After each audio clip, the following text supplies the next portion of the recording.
Hello student, welcome to my YouTube channel Nakshatra. Myself Rohini Negi. तो हम पढ़ रहे हैं क्लास 10th एनसीईआरटी का चैप्टर नंबर 4। Quadratic equation. इसमें हम कवर कर रहे हैं एक्सरसाइज 4.1 का क्वेश्चन नंबर 2।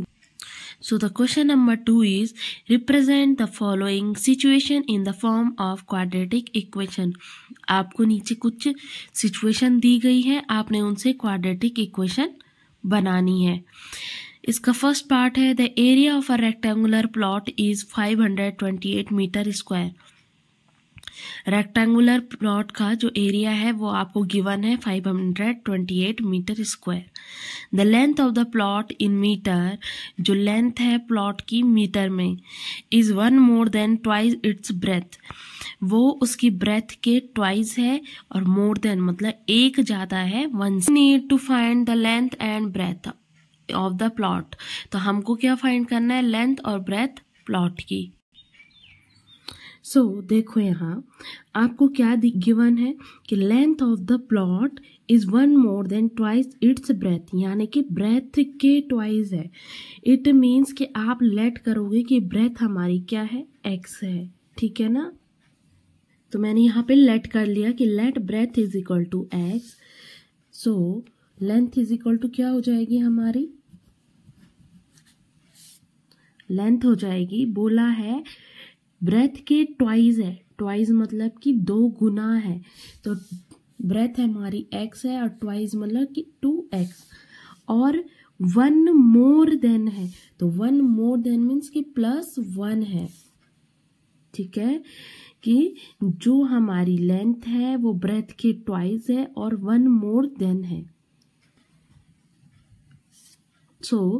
आपको गिवन है area of rectangular plot 528 metre square, ठीक है ना। और जबकि आपको पता है कि रेक्टेंगुलर प्लॉट या रेक्टेंगल का एरिया क्या होता है, तो एरिया ऑफ रेक्टेंगल होता है हमारे पास L इंटू बी, यही होता है। तो हमारे पास L कितना है? L है 2x + 1, और हमारे पास b कितना है? b है हमारे पास x,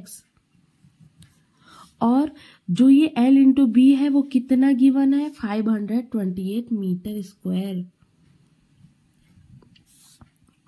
नाउ इसको सॉल्व करेंगे इतने पार्ट को, तो ये क्या हो जाएगा? x यहाँ अंदर मल्टीप्लाई और x इस 1 के साथ भी मल्टीप्लाई, तो लिखेंगे 2x² + x is equal to 528। या तो आप इसे इतना ही छोड़ सकते हो, या तो लिख सकते हो 2x² + x - 528 इक्वल टू 0। और ये हो गई हमारी क्वाड्रेटिक इक्वेशन। और आपको कहा था कि आपको सिर्फ फॉर्म करना है quadratic equation. So the second part is the product of 2 consecutive positive integer is 306. We need to find the integer. Product है, product means होता है multiply of 2 consecutive positive integer. Consecutive means होता है एक के बाद एक, यानी कि जैसे 1 के बाद क्या आता है 2, 2 के बाद 3, 3 के बाद 4। तो वैसे ही consecutive पॉजिटिव नंबर है या इंटीजर है जो कि क्या है 306, यानी कि उनका मल्टीप्लाई, उन 2 नंबरों का मल्टीप्लाई है हमारे पास 306। So we need to find the integer. तो हमें इंटीजर को फाइंड आउट करना है। तो हमें नंबर नहीं पता है, तो मान लेंगे फर्स्ट नंबर हमारा क्या है? x है। क्या है? x है।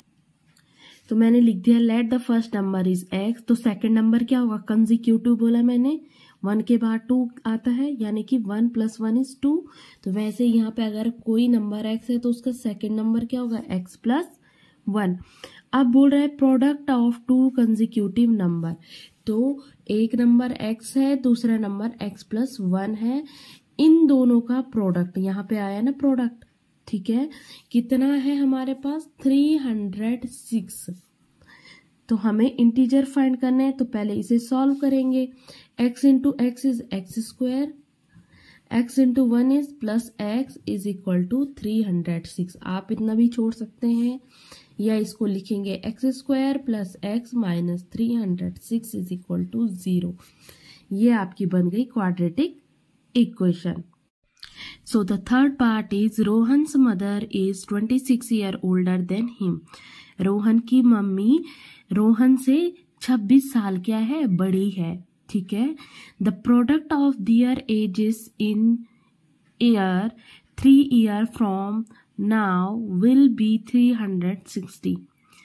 कि the product of their age, उनकी एज का प्रोडक्ट यानी कि मल्टीप्लाई, ठीक है, 3 साल बाद का। यानी अगर मैं आज वैसे ही 20 साल की हूं तो 3 साल बाद कितने का हो जाएगा, 23 के। तो वही है कि 3 साल बाद, नाउ मतलब कि आज से 3 साल बाद का जो उनकी एज का प्रोडक्ट होगा, मल्टीप्लाई होगा, वो कितना हो गया, 360। We would like to find Rohan's present age. तो हमको क्या फाइंड आउट करना है, रोहन की प्रेजेंट एज। तो रोहन की प्रेजेंट एज फाइंड करनी है। और तो और इन्होंने दे रखा है कि रोहन की मम्मी रोहन से, तो इसका मतलब रोहन को ही हम क्या लेंगे, एक्स लेंगे या वाई। एज कितनी होगी, प्रेजेंट एक्स होगी। और रोहन की मम्मी की प्रेजेंट एज क्या होगी, कितने साल बड़ी है वो रोहन से, 26 ईयर। तो वो हो जाएंगी एक्स प्लस 26, ठीक है ना। और ये हमारी प्रेजेंट एज है। कैसी, देखो 3 ईयर लेटर रोहन से, 3 साल बाद रोहन की एज क्या हो जाएगी एक्स प्लस 3। और सेम उनकी मम्मी की एज कितनी हो जाएगी, तो एक्स प्लस 26 है, तो क्या हो जाएगी एक्स प्लस 26 उनकी प्रेजेंट एज है, इसमें कर देंगे प्लस 3, यानी कि एक्स प्लस 29। रोहन की माता की जो 3 साल बाद एज है वो हो जाएगी एक्स प्लस 29। नाउ अब क्वेश्चन में देखेंगे, यही 3 साल एज का प्रोडक्ट कितना हो रहा है, 360। तो क्या हो जाएगा ये हमारे पास, x plus 3 into plus 29 is equal to 360, ठीक है।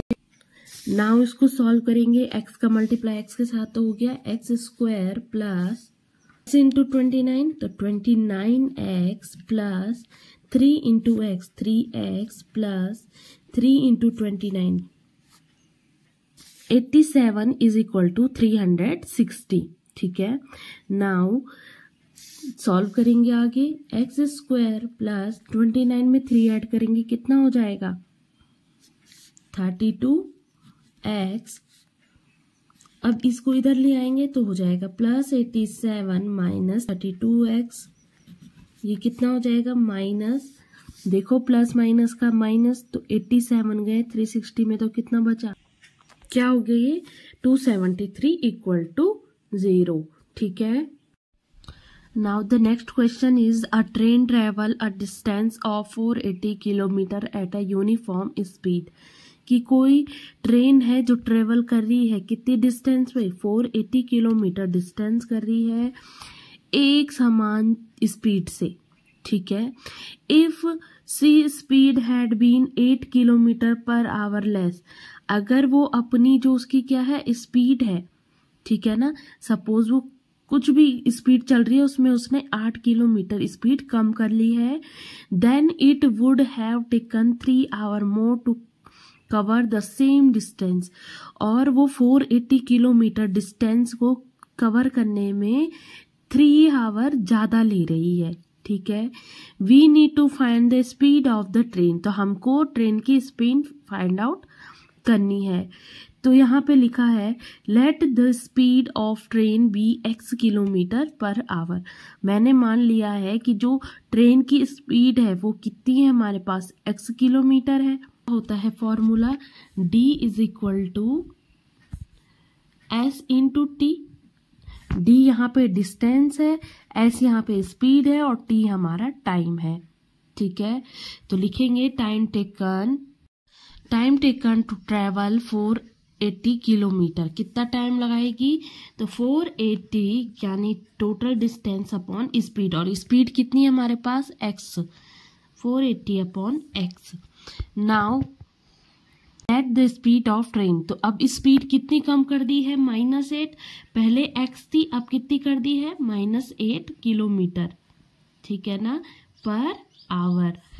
नाउ सेम डिस्टेंस कवर कर रही हैं और उनको कितना टाइम लग रहा है, इस पुराने वाले टाइम के 3 ज्यादा। तो कितना होगा, 480/x + 3। ओके, फॉर्मूला लगा देंगे कि d = s × t, ठीक है।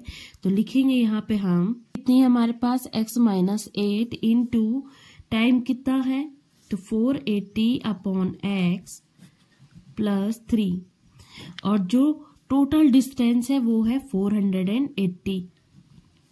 नाउ हम इसे सॉल्व करेंगे, तो करेंगे तो x का मल्टीप्लाई इसके साथ तो क्या हो जाएगा, 480, x का मल्टीप्लाई 3 के साथ तो +3x।